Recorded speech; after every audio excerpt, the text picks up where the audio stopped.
Kyle Palmeiri scored 2 goals in 17 games for the Islanders in the regular season. After a trade from the Devils, he gets 2 this afternoon alone. The first goal of the day in Game 1 and the last goal of the day. In overtime, Islanders 4, Penguins 3. The Islanders take a 1-0 lead in this best-of-7 series with a win at PPG Paints Arena. Ilya Sorokin, surprise playoff starter, 39 saves for New York. And in fact, the Penguins were in some ways fortunate to even get it to OT after dominating the first 2 periods. So a disheartening result, and the way it went especially has to lead to some soul-searching and some anger, frankly, in that Penguins dressing room right now. I'm Matt Gajtka with Conrad Waite of Duquesne Hockey. He's the head coach of the men's D1 club program there. Good to have him back for Game 1 of the playoffs. Conrad, in the meantime, since the last time we spoke, you became a father, so that prepared you a little bit for the stress of this afternoon. Playoff OT or in the delivery room, which one raised your heart rate a little bit more? Oh, I felt a lot more calm today. Although, again, as soon as it gets tied at the end of the game, it's amazing how your heart rate spikes right back up. Yeah, it's really something. I was checking my Apple Watch. I tweeted it out that I was up to about 90 in overtime. I could feel it. I'm not the type of guy who feels my blood pressure, but definitely heart rate. That is a feeling that is it's memorable for many reasons at many points in your life, and playoff hockey can do it for you for sure. And like I said, it wasn't looking like it was going to be that dramatic of an afternoon. I know it was only 2-1 through 2 periods, Conrad, but the Penguins had the lion's share of chances and shots, and they also had just killed off a 4-minute Islanders power play near the end of the second. But they couldn't get one goal on a power play of their own before the period ended, and the third was just a completely different story. So first question I want to ask you here today, and by the way, feel free to fire your comments. I already see a couple of popping up on YouTube and also on Twitter and Facebook. But the first thing I want to ask our guest Conrad today is, from the coach's perspective, what do you think changed there? Was it something the Penguins did differently? Were they more loose in that third period, maybe more tentative? Or did you see a change in approach from the Islanders more so than anything else? I didn't see much of a change of an approach from the Islanders. The thing you got to remember about them, especially a Barry Trotz team, is they are built to keep it close. So, regardless of how the game feels, when it's a 1-goal game, their entire system and identity is built around giving themselves the opportunity that all it takes is that one shot, all of a sudden it's tied and that momentum can flip. So it wasn't shocking to see them kind of bounce back once that second goal went in. But what I will say from the Penguins is, whereas in the first half of the game, I thought I was really encouraged by what I saw with them from a patience perspective, from a sticking with their systems perspective. It was like they weren't forcing anything. They were kind of just trusting the game was going to work out for them. I thought in the second half, with the exception of kind of that Kapanen goal to tie it up, I thought that they really settled into maybe forcing shots a little bit more or trying to pick corners after the Isles were blocking shots. And so I think the Penguins, kind of took that foot off the gas that happens at times, especially against a team like the Isles. And I think that was the biggest difference maker once that second goal went in. The afternoon, lest we forget, came off to an ominous start because Yevgeny Malkin was not active for the Penguins. And I wasn't necessarily worried this week, Conrad, when he didn't play in that intra-squad scrimmage that Mike Sullivan orchestrated there to try to keep a competitive edge. The Penguins had 7 complete days off between the regular season finale and the start of the playoffs here. So it was almost training camp part 2, and in a lot of ways, maybe part of training camp part 1, because they didn't get that long to get ready for the start of this abbreviated season. But neither here nor there. Malkin not available, and apparently something happened late in the regular season, one of those games against Buffalo at the end of the year, perhaps even that final game, and he re-aggravated whatever the injury was that caused him to miss 20-plus games at the end of the regular season. So, no offense to Jeff Carter or Frederick Gaudreau, who scored the Penguins' first goal tonight, but that center depth that I thought was a huge advantage for the Penguins, not just in this series, but potentially down the line in the playoffs, that didn't go all the way to the wayside, but it was mitigated for sure. So in a lot of ways, I was encouraged by how the Penguins came out, despite I'm sure they were disappointed they weren't going to have Malkin with them. They know more than we do, but at the same time, they were looking like they were going to be at full strength. Not the case, but they still executed really well. So what did you like from the Penguins game, if we could start there, despite not having Malkin available? Yeah, I actually thought in some ways the depth showed up well today, with Gaudreau getting the goal and obviously Crosby's lines coming through with one as well. And I was texting with friends during the game, and Kapanen putting that one in I thought was huge, just because you need that line to step up when you don't have Malkin. Not only have Carter and McCann been a huge part of, kind of that late season run with the Pens, but when you don't have Malkin to pair up with Kapanen and give you 4 real deep lines there, it was like I thought that line was a little bit invisible through about, 2/3 to, it was like most of the game until Kapanen put that in, and then Carter had a couple chances at the end. So, I was like, I kind of agree with you that on the one hand, I think the depth showed up in a good way today, but I think the Penguins kind of squandered an opportunity. If Malkin's going to be either out or in and out of the lineup, I think they squandered an opportunity today with some of that depth stepping up to let this one kind of slip through their fingers. Yeah, that's what it seems like to me. I know that it wasn't a full 60-minute performance. It was more like 40-ish. But at the same time, when you do play a game as well as the Penguins did without one of their top 2 centers, one of the best players in the league in Malkin, and when your goalie is not on top of his game, and you still lead going into the third, you'd like to think you can hang on and figure out a way to get it done from there. But we can talk negatives now, and I think you have to start with Jarry. I hate to pick on goalies too much because it's a team game. And what the D does in front of you, what all 5 skaters in front of you do, has a large bearing on how you perform when you're between the pipes. But I think Jarry probably, in a normal circumstance, when he's feeling good, he probably stops at least 2 out of those 4 today, maybe even 3 out of the 4. And depending on your perspective, maybe he should have stopped all 4. I don't know. I'm not quite to that spot, but I do know that at least one of those were leaky by any standard. And even though he made a spectacular save on Beauvillier in the overtime to bail out Mike Matheson, that's not what you wanted to see, quite obviously, from Jarry. And especially, we talk about depth, DeSmith injured as well. That was a story from last week. So it's Jarry's net, it looks like right now, Conrad. Did you have a bad feeling about the glove hand especially, or did you feel like his entire game might have been a little bit off? So I think earlier in the year when we talked about Jarry, I was a little contrarian in that individual game with him. The funny thing is that, I think the third goal was absolutely on him. Like, that's a goal you can't give up right through you in an even man, like one-on-one situation, time of the game, everything associated. Like, that is a terrible goal. Last goal is, kind of a weird bounce, especially with the defenseman falling in the corner. But for the first 2, I didn't actually think that they were tremendously his fault. I think the first one, from my eyes, looked like it kind of rode up Peterson's stick. No one else commented on it, so I might be seeing things there, but I think it changed the angle and caused him to react late. And that second goal, I just thought was an absolute snipe. Everything about what Pageau is doing there says that he's going to shoot blocker, and then he rips it in the ear hole on Jarry there and kind of picks the corner. So I actually didn't think most of the goals were Jarry's fault, but I still think his overall game is one in which you are going to lead to things like either bad luck on that fourth goal where kind of pucks just bounce in, or think about how many, I counted 2 or 3 times where he's like on his stomach outside the crease and the puck is, moving across for a wide open net. And that's what you're going to get out of him, is that he overplays pucks. He never really looks like he's set. And so in the playoffs, I think you're going to either see some of that bad luck, like I say, or where you get, goals that are only on even man opportunities, on 2-on-2s, or bad bounces. Like, I think they're going to go against him overall. So, I actually didn't think that he had as bad of a game as people were going to, kind of throw on him there. But I also don't expect much more out of him in terms of either goals allowed or bounces or anything like that within a series. And I think it's going to be a major issue for the Pens, and honestly, one of the only negatives that I saw for them coming out of this game. Yeah, and unfortunately, when it's in goal, then it's a high leverage spot, right? The most important position in the sport. If you don't have it, it can be rather obvious. And I agree with you there. It maybe wasn't necessarily the glove hand or necessarily getting beaten on some shots. It's going to happen. These are the best shooters in the world, as well as the best goalies in the world playing in this league too. So it's a tit for tat situation on that.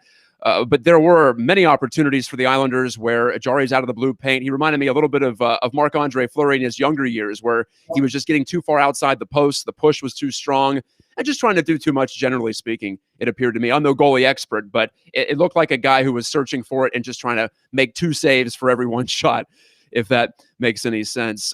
Something else from the third period that bothered me was I just saw more of a passive approach from the Penguins D. Cody Ceci doesn't challenge the Pageau shot. Letang allows Nelson to come right down the middle of the ice and then puts the stick in late before he can deflect it. So it just appeared, was there too much speed from the Islanders? Were the Penguins turning some pucks over at the other end? Maybe, and perhaps that's why the D were not able to keep a good gap. But it just did feel like that gap was a little bit bigger in the third. What did you see there from your perspective?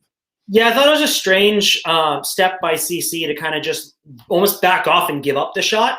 We were talking about it, and I wonder, again, if that first goal did go off Peterson's stick, if there was something to Cody CC thinking there of just letting his goalie see it and Pajot, actually picking a corner. Nelson made a really good play to change the angle to kind of get out of the way of Letang there. But overall, I think you're speaking to at least what I saw in kind of that foot off the gas, that the Pens just weren't able to sustain the pressure and kind of just stand on top of the Isles, not only in the offensive zone, but in transition like that, that I think is where that either opportunity came from the Isles this season, or just, if you want to call it luck or bounces or whatever it takes. It was there just because the Pens didn't have that extra that they showed for the first 30 to 40 minutes of the game. And to be fair, Kasperi Kapanen was the beneficiary of a passive defender. Scott Mayfield just pretty much was mesmerized by Kapanen, who dragged it, changed the angle, and put it in off the post. Overall, though, a quiet afternoon for Kapanen, like you mentioned, Conrad. At the same time, he's the type of guy who just needs one chance. We've seen that all season long. I've joked on multiple occasions. I don't think he missed a breakaway this season. He might have missed one in reality, possibly two. But his first season in Pittsburgh shows a guy who doesn't need a lot of great shifts to contribute, but you'd like to see more consistency, obviously, because that tilts the scales in your favor. And things were going pretty well through 40 minutes. Sidney Crosby was a huge part of that. And I think we saw again, Conrad, why he's one of the best leaders in sports, because he leads by example. And there was talk this week about afternoon start. Are the Penguins going to be ready to go? There was no concern about that, at least from my angle, because number one, everyone's ready to go for game one of the playoffs.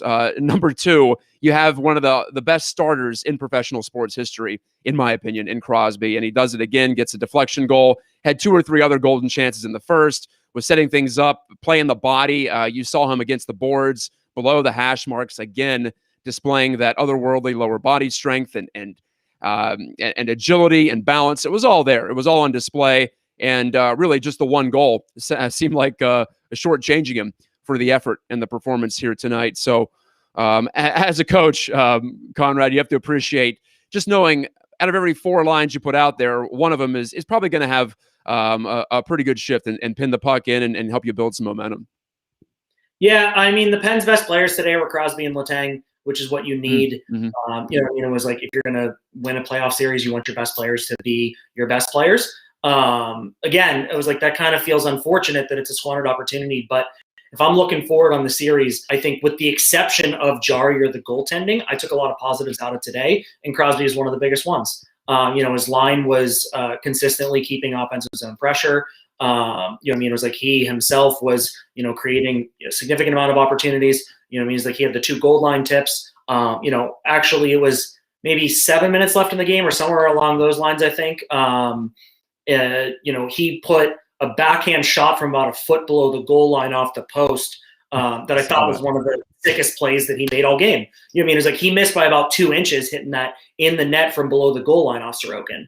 If he can keep that up throughout the series, I think the Penguins, I take a big positive for the Penguins out of it. But it's you can't say enough things about how unbelievable of a player he still is at his age. It is absolutely incredible that he can do the things that he can, defeat the aging curve that we see in the NHL, and still be even in the talk for MVP in his basically mid-30s. It might be the ultimate young man's game, but there's someone who's not as young as he used to be. He's certainly not Sid the Kid anymore, and not performing at Connor McDavid level, but who is? He's in that tier right below the God tier that McDavid has staked out this season. Let's go to some comments. We have some good ones, some passionate ones, as you would expect. The Penguins, if this seems familiar, folks, this is the 3rd consecutive year they've lost the playoff opener in overtime. First time it's happened at PPG Paints. It was on Long Island 2 years ago with Josh Bailey, and it was Jeff Petrie of Montreal in the bubble last season in the qualification round. So there's your trivia answers. Kyle Palmeiri is the latest villain in Penguins playoff history. Walt Flanagan, one of our frequent commenters, coming to us from North Carolina and Hurricanes country. We'll see if they can do something this playoff year. I'm high on them. But talking about the Penguins, he says to me, a person who is an idiot, now give yourself some credit there, Walt, it seemed almost like the whole team got the yips. They stopped playing the way they knew how to because they weren't dominant early or they weren't dominant on the scoreboard. Maybe that crept in to the game. I do agree with that. I think there might be some of that we should be winning by more than one feeling for the Pens. And like it or not, Conrad, that's part of the game. And even if you're a professional athlete at the highest level, especially in the playoffs, when you want to do well and you want things to go your way, when you're not necessarily getting rewarded, you're in a tie game suddenly in the third period after Pajot scores. Do you think that might have been a factor too, where the old gripping the sticks too tight and trying to do too much thing? I think that's a great comment, actually, by Walt. Like the thing that I noticed was, early in the game, I had a lot of positive takeaways from the Penguins' patience. And when things weren't working out, they were still kind of working their game. But one of the tipping points for me was actually on that first power play, I think that looked so good that everybody loved. If you watch, the Islanders blocked a lot of shots, and then the Penguins missed the net on 3, 4, 5 shots in a row. And they kept just trying to pick corners. And so I think that was right about the time where, what you want to do isn't working. And so whether you intentionally do it or not, you start altering the way you're playing. And I think that's when they started getting a little bit, not maybe fancier, but again, it was like the Islanders' ability to pack it in, it was like denied them chances, altered the way the Penguins attacked offensively. And ultimately what I saw, and especially the third period and overtime with the exception of the cap and goal, I think the Pens weren't as patient, especially in the offensive zone, and just started kind of throwing pucks to the net, hoping to get that bounce. There's actually a play in overtime, I think it might have been Crosby, about halfway through the overtime there, that they had the puck on the far wall and they had a really good opportunity maybe just like rag it back to the point. It was like sustain the offensive pressure, and they just threw a puck to the net.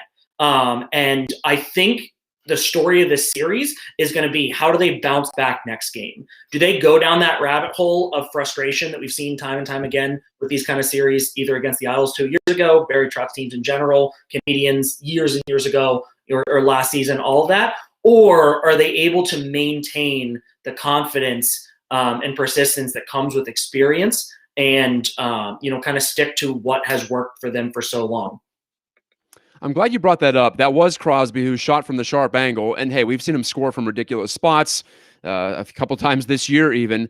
But at the same time, I think you're spot on with that analysis, because you'd rather, if you miss that shot, which he did, then it rattles off the corner boards, it's out the center. The Isles, at the very least, have a relief of the pressure. And at the most, they might have a counterattack going the other way. A couple of times, even late in that third, too, the Rust, Gensel, Crosby line was guilty of turning the puck over high in the offensive zone. And as we know, around the blue line, it can go back on you in a hurry. And that was my concern just in general, tactically, about the series here. And by the way, this Pittsburgh postgame on Pittsburgh Sports Live. I'm Matt Gajtka with Conrad Waite, head coach of Duquesne men's hockey. From that coaching side of it, I was thinking the Penguins should have the edge if they are able to stay patient, like you discussed, and if they don't react adversely to not getting all the bounces to go their way, not getting pucks to go in early on.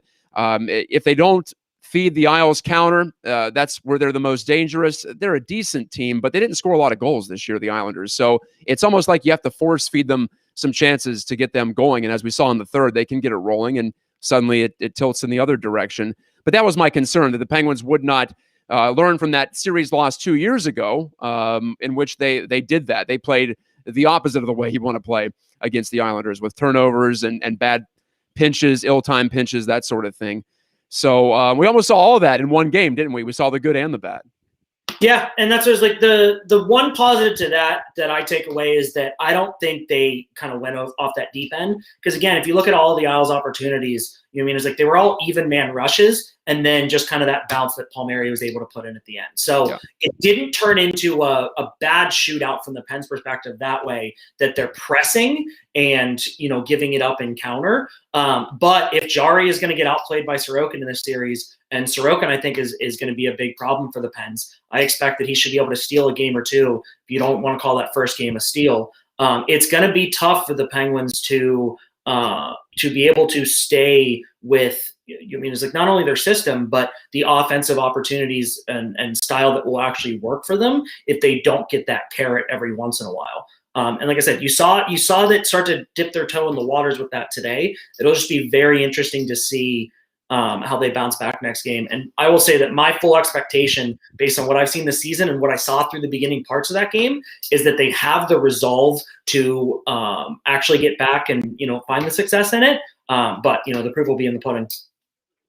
Here's why I like the Penguins more in this series, much more than I did in the series 2 years ago against the Islanders, which on paper seems like a similar matchup. Some difference in the depth on both sides, but still, it's the same two coaches going head-to-head in the same two styles, basically. But the Penguins were searching 2 years ago going into the playoffs. That was not a great finish to the 2018-19 season. This year, they were not searching. They had found something augmented by Jeff Carter at the deadline, too. So momentum and late season form is important. If you look at the history of Stanley Cup champions, basically no one's gone into the playoffs playing poorly. When you look at shot attempts for and against, when you look at scoring chances for and against, the better teams are always tilting the ice. The teams that make the deep runs are always tilting the ice late in the regular season. You can't just flip the switch. That is essentially a fallacy. And 2 years ago, the Penguins proved that was the case. Their form continued on. Their bad habits continued on. Last year, I don't know what to do with that year. I'm just going to throw that one out. But this year, I didn't feel dumb, definitely, after the first period with the way the Penguins played. So I called Penguins in 5. I guess they haven't lost 2 games yet, so I'm not wrong yet. I still like them to win the series, though. How do you feel about the overall series? Like I said, I'm still positive going out of that game. He's like, even with dropping it in OT, I would say probably like Pens in 6 would be my most likely prediction, because I do think that Sorokin will be able to get at least another game here. But I think the toughest matchup is going to be, again, I don't consider that a terrible game for Jari, and yet we lost, and you can put at least one of those goals on him. So if he doesn't play almost as good as he can, it's like, I think that's going to spell big problems for the Penguins. Honestly, it's like, I kind of hope that by some factor that Varlamov comes back and there turns into somewhat of a goaltender controversy, because I thought Sorokin played fantastic today, and I think that he's someone that's only going to settle in behind that system. It wasn't that big of a mismatch in the end when you look at all the metrics that are available to us. Of course, on the scoreboard, it was close the whole way. Neither team had more than a 1-goal lead throughout this game. But after the first period, the Islanders actually had the advantage in the second and the third, and ended up being nearly 50-50 in shot attempts. The Penguins had a slight edge there, 53%. Scoring chances, Penguins had a 60% edge. So there was more Penguins opportunities in the slot in between the circles. But expected goals overall, I have 2.7 for the Penguins, according to Natural Stat Trick, and 2.4 for the Islanders. So that's not that big of a spread, and it's no stretch to say that goaltending was the difference. Although I won't necessarily say that Sorokin blew me away today as well. There was the toe save on Sid's deflection side of the net on the power play that you were talking about, that they couldn't get a shot to go in despite all that pressure. 2 minutes worth of offensive zone pressure. So that would be his best save, I suppose. But if maybe there's some sort of an adjustment on the attacking end here, maybe there could be a way to funnel some more pucks to the middle, maybe get some more rebounds. There weren't many of those available. But then again, Conrad, the Islanders are so good at getting 5 in the house and protecting. So maybe that's just not a series where you're going to get a lot of those rebounds. Yeah, and if you break down the Pens goals, it was like the first one Sorokin overplayed just a touch, which gave Gaudreau the opportunity to put it in there. But the Crosby tip is one that you don't expect anyone to make the save, and Kapanen put in that shot, off the post. And that's where, again, it was like, I wouldn't put any of those necessarily on him.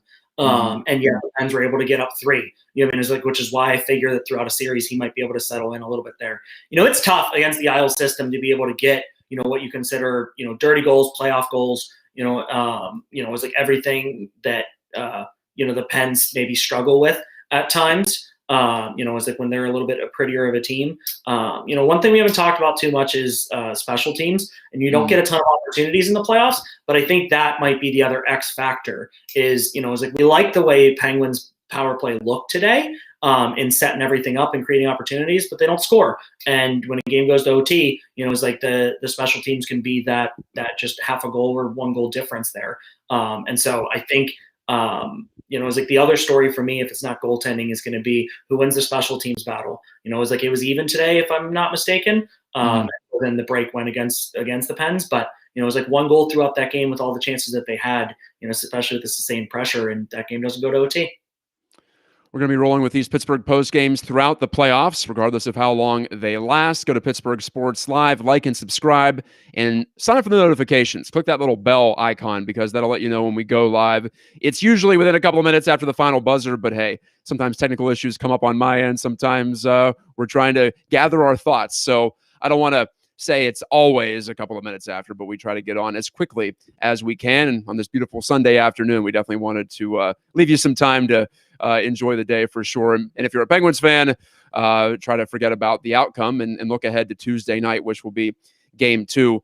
Some more comments here. Steeler Nation 412, always a frequent commenter, saying the Isles are definitely evenly matched, like we are offensively and defensively. Saying I think just the Isles up and down the board. What impresses me about them is they don't really have a throwaway line or defense pairing. They're always competent players out there. So they may not be the most dominant, but in a sport like hockey, where you do have to roll lines, the Isles certainly do that, don't they? They roll lines, they roll pairings. And with the Penguins being at home here, we're not going to see much matching up on the Isles side of it because they won't have the last change. So, they're throwing basically everybody out there. And it's not a case where you're going to see short minutes for anybody. I think maybe that simplifies things if you're coaching on the other side there, Conrad. But what do you think about the Islanders and that challenge they bring? I think it's more the case than most teams in how they're 1 through 4 on the forward lines and 1 through 3 on the pairings. You're not going to see a huge drop off, is what I'm saying. No, I mean, the only real difference maker from the Isles' perspective there, although Palmeiri had a great game today, is going to be Barzal. Yeah. He had a couple of good opportunities, especially beating, was it Matheson, I think, on the one even man break, which again, it was like, is it a little bit nerve-wracking when he doesn't put up any points and they kind of steal a game there? I would expect that he's able to, to make a difference for at least a game or two here in the series. But behind Barzal, they're very, nameless, faceless, it's like just kind of next man up, which, on the one hand is good because maybe the Penguins, pure offensive talent can differentiate it a little bit there. But on the other hand means that there's nothing really to take advantage of. It's like there's no real fourth line to get trapped out against. You don't have the third D pairing. It's like that you can really get an uneven matchup with. You just have to actually outplay them consistently, which the Pens didn't do today. Maybe that helps the Islanders more on the road, like I said, when they can't get the matchups they want. So they can just play a very simple game. It might be pretty easy for Trotz and his staff to roll the guys on over the boards. What do you think about the rest of the Eastern Conference? Here we saw the Caps get the jump on the Bruins in overtime, game 1 in Washington. Eastern Conference. Sorry, there is no Eastern Conference. Eastern Division. I was just thinking, well, who else? Well, no, we can talk the rest of the divisions, but I don't know how much you got to catch of that game. I still like the Bruins in that series. So in both of these series, I like the team that lost game 1. I like the Bruins too, although, it was interesting seeing Anderson come in for the Capitals because their goaltending has been really average throughout the season. And so, as somebody who's basically like a third string next man up kind of a thing, if he actually might end up being, the best goalie for them in this series. It's like, I think that'll be a long series if nothing else. So it'll be, a juicy matchup potentially for whoever comes out of the Isles Pens, or if the Pens can actually put away the Islanders in a couple of games there. But I think both rounds are going to be really good series. And then, it's like whoever comes out of the East, it's like we don't even know how they'll match up against because it's going to get reseeded. But I despite the fact that I think they might get beat up a little bit within the division, I still think pretty strongly of whoever comes out here, unless they have to face maybe like the Avalanche or, one of the top teams that's just been dominant all year. I really like whoever comes out of the East to go to the finals. That's the thing. We can't play the bracket past the first 2 rounds because they're going to reseed. It's going to be a true Final Four NCAA-esque setup there, where if, say, the Avalanche get through as the top overall seed from the regular season, they'll play the lowest seeded team, the lowest point total remaining out of the Final Four. So it could be really interesting. In fact, we could even see it. We could see a Penguins Avalanche or a Bruins Avalanche, whatever, semifinal round. I guess there's no conference final, so we have to change our verbiage completely here. Yeah, out of the Central Division, do you think the Lightning have it to lose, or you have the Hurricanes as well, back-to-back years, really good play. They've been building for multiple years, honestly, but this appears to be their best team. And then the Panthers, didn't see that coming, but they had a point total that rivaled anybody in the NHL, too. Their goaltending is a little different because they have Driedger and Bobrovsky, two guys that probably thought they'd be in opposite roles coming into the postseason, but Driedger played better for the most part. So there's that. I still like the Lightning to come out of that first round, but I'm tempted to pick the Hurricanes to emerge from the Central. Yeah, I got the Hurricanes coming out of that division. I think they were one of the best teams in the league all year. It'll be interesting to see how the Lightning come back with Kucherov and Stamkos. I know everybody's talking about them kind of just shut up for the playoffs, and I expect Kucherov is one of the best in the world, that he'll be ready to go. But still weird jumping right into the playoffs, not having played in 9-10 months. So I don't expect them to just kind of take off. I would have the Panthers beating them, with the lone exception of it's like I think their goaltending situation is even more of a mess than the Pens. It was like, again, Driedger's been great. It was like Bobrovsky, I think I heard, is going to be the starter in game number 1. And they even Spencer Knight, It was like, not that I would expect them to really put him in ahead of the other two. But I think I don't necessarily expect Bobrovsky to take the reins, and that makes it a tough call as a coach. At which point do you put in the other guy? It was like, who do you go to? How do you pull him? Who starts the next game? We saw that for years with the Pens, and it's hard to really find success if you don't if you don't know who you're going to turn to in net there. And I think that Panthers Lightning series is going to be a really interesting one as a result. The first ever Battle of Florida. In the North, we get the first Toronto-Montreal meeting since 1979. That's the last time the Pirates won a World Series. So it's been a while, and I'm thrilled for that one, just for the cachet of the matchup. Although I am looking forward to, hopefully, a second round between Toronto and the Edmonton McDavids. So that should be fun. If the seedings hold in the North, I'm really fired up for that second round. Not to downplay the Jets and the Canadians, but it has just felt like that's going to be the collision course all season long. And please, hockey gods, give us that one. Give us Matthews and McDavid and Draisaitl and Marner. I think that would be terrific. No, I got Toronto coming out of the North. I think Jack Campbell's been good in net for them, and I like everything that they've done as an organization, and Sheldon Keefe as a coach. I'm really hoping, same as you, that McDavid can kind of lead Edmonton on a little bit of a run, just because it'll be fun to see him in the playoffs, not only potentially go through Winnipeg, but then see him in a marquee matchup against the Maple Leafs and maybe even drag them to a Final Four. I think the spoiler there might be Hellebuck with the Jets. I think he's one of the top 1 or 2 goalies in the league. I was like, I kind of expect that Edmonton will be able to have the McDavid magic. But yeah, I got Edmonton and Toronto. Toronto ultimately ended up in the Final Four. And finally, the West, as Steeler Nation says, if the Pens do fall short again, I'm going to be rooting for Vegas. I'm on that same bandwagon right now. Vegas and Minnesota playing game 1. In the desert, no score through 1 period. Minnesota's been surprising. I don't know if they have enough to beat Vegas. It seems like this is the Vegas team that is best suited to break on through, but they've been good for 4 years running. So I don't want to say necessarily they've been building anything. They just keep reloading over and over again. This year with Pietrangelo, of course. So even better in a lot of ways. And they have 2 goalies that you could argue could each carry a team all the way to the final at least. So there's that. But then there's Colorado, who is entertaining to watch and had the best results in the season. And they played well late, too. It wasn't like they piled up points early. They rolled as much as the Penguins did over the final few weeks. I guess if pressed, I'll pick Vegas, but again, there's another division where I want to see the top 2 seeds go at it. Yeah, I mean, it'll be fascinating to see if whoever comes out of that division ends up kind of being beaten up the same way we talk about the East winner, having to kind of go through the gauntlet there. I got the Avalanche. I think they're the best team in the league. I think they have them unbelievably set up, especially adding Taves on the back end this year. Everybody offensively is kind of hitting their stride or hitting their, it was like the prime part of their career. It's like I think they're perfectly timed.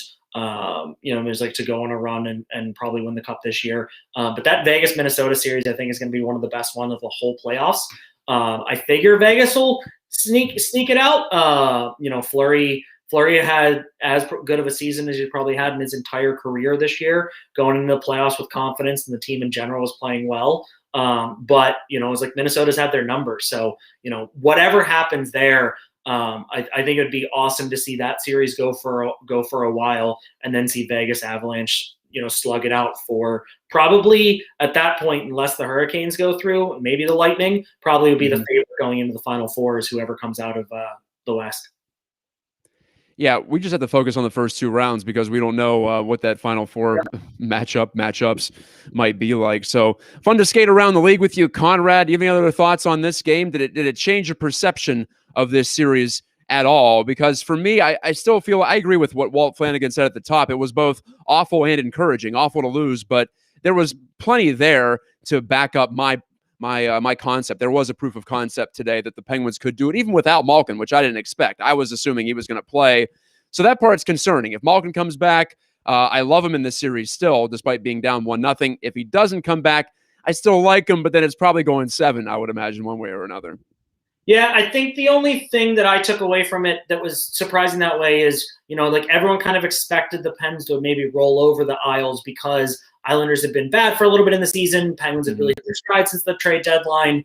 And so it was a little bit of a shock to the system to see the series play out the way that, you know, whether it did a couple years ago or just the way playoff series to see the game play out the way, you know, it was like a lot of times they do in the playoffs. So it was a little bit of a reality check from there. But, you know, it's like, I'm going to go back to what I said, that I think at the end of the day, it's going to be a goaltending matchup. And if you're going to separate that out, or if we're able to kind of play that to a tie, I think you're going to see in the next game whether or not the Penguins are able to shake off this feeling of impending doom that we've had so often in the playoffs when things don't kind of go our way and we lose control, or whether or not they're kind of able to right the ship and get back on board with what I see as confidence and consistency.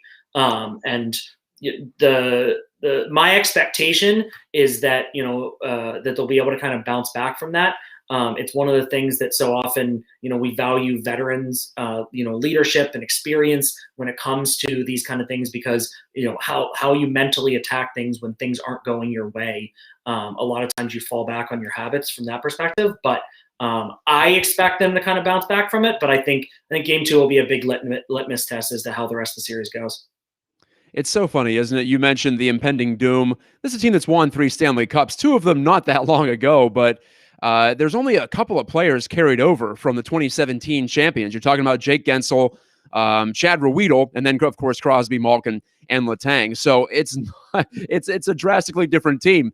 Even from year to year, from 16 to 17, it was a different team in a couple of ways, although they did better than most Stanley Cup champions do in retaining players. So here we are 3 years beyond their last successful their last playoff round win, even over the Flyers. And it does feel like, oh no, here we go again, when in reality, should it be that way? I don't know. Either way, today was a pretty good lesson that even though the Islanders came in slumping for the most part, and the Penguins finished with a flourish in the regular season, you still have to execute. You still have to handle those playoff nerves and that extra energy. And in the end, the Islanders did a little bit better at that from player 1 all the way down to player 20 that were dressed today. All right, we'll see about Malkin. We'll see about Tristan Jarry if he can bounce back. Tuesday, game 2, Alan Saunders joins me after the 7 o'clock start at PPG Paints Arena. So talk to you at 9:30 or 10, or, well, if it's like today's game, maybe 11 or 12. Either way, we'll be right there after the final buzzer. For Conrad Waite of Duquesne Hockey, I'm Matt Gajtka saying good day, good afternoon. Have a great rest of your weekend. We'll talk to you next time on Pittsburgh Postgame. Thanks, Matt.